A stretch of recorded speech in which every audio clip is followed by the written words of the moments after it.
ඔයත් දෙල් කන්න ආස කෙනෙක්ද? ඔන්න අද මං ඔයාට අරන් ආවා සුපිරිම රසකට දෙල් හදාගන්න විදියක්. මේ විදිහට හැදුවොත් නම් මාරම රසයි. ඕන කරන දේවල් ටිකත් මං දාලා තියෙනවා. ඔයා මගේ channel එකට අලුත් වෙන්න එකතු වුණේ channel එක subscribe කරලා නැත්නම් subscribe කරලා වීඩියෝ එක බලන්න එකතු වෙන්න. එන්න අපි වීඩියෝ එකට යමු.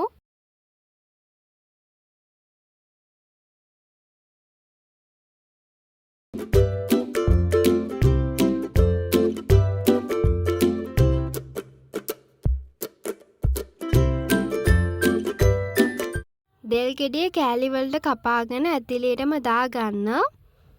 ඊට පස්සේ ඒකට දාන්න කහකුඩු තේ හැදි කාලක්, අමු 3-5 තේ හැදි භාගයක්, ලුණු යාගේ රස අනුව උළුහල් ටිකකුත් දාගන්න.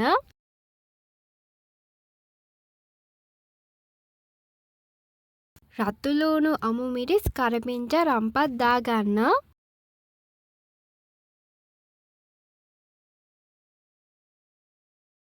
දාලා මේ ඔක්කොම ටික හොදට හැන්දෙන් කලවම් කරගන්න.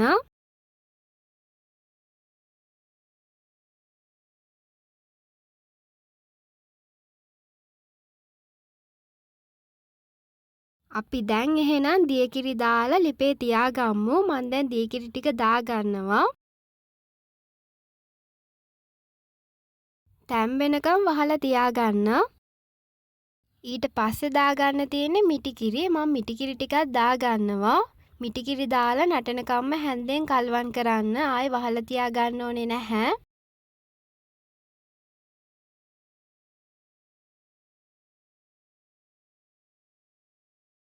දෙල් කරේ නටාගෙන ආවහම ලිපෙන් යුතට අරගන්න. අපිට තෙම්පරාදුවක් කරගන්න තියෙනවා. මම දැන් ලිපෙන් යුතට කරිය අරගන්නවා. ඊට පස්සේ වෙනම භාජනයක් අරගෙන පොල් තෙල් දාගන්න.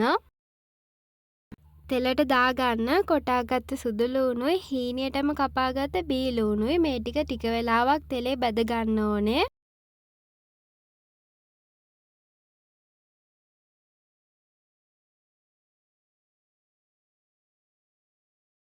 අන්තිමටම අපිට දාගන්න තියෙන්නේ කෑලි මිරිස්. කෑලි මිරිස් තේ හැන්දා පුරවලා දාගන්න.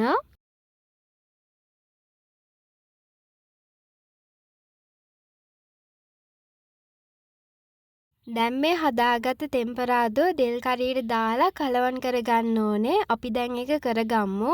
ඔන්න මම දැන් දාගන්නවා. දාලා දෙල් කරියත් එක්ක හොදට කලවම් කරන්න. මේ විදිහට දෙල් කරියක් උයාගත්තාම මාරම රසයි. වැඩි රසයකින් දෙල් කන්න කැමති ඔයා අනිවාර්යෙන් මේ විදිහට හදලා රස බලන්න.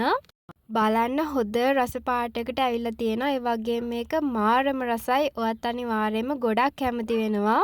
ආයෙමත් අලුත් වීඩියෝ එකක් අරගෙන ඔයාලව හම්බෙන්න එන්න. එතකන් ඔයාලා හැමෝම ගොඩක් පරිස්සමෙන් ඉන්න. අමතක කරන්නේ නැතුව මගේ YouTube channel එක subscribe කරලා තියාගන්න.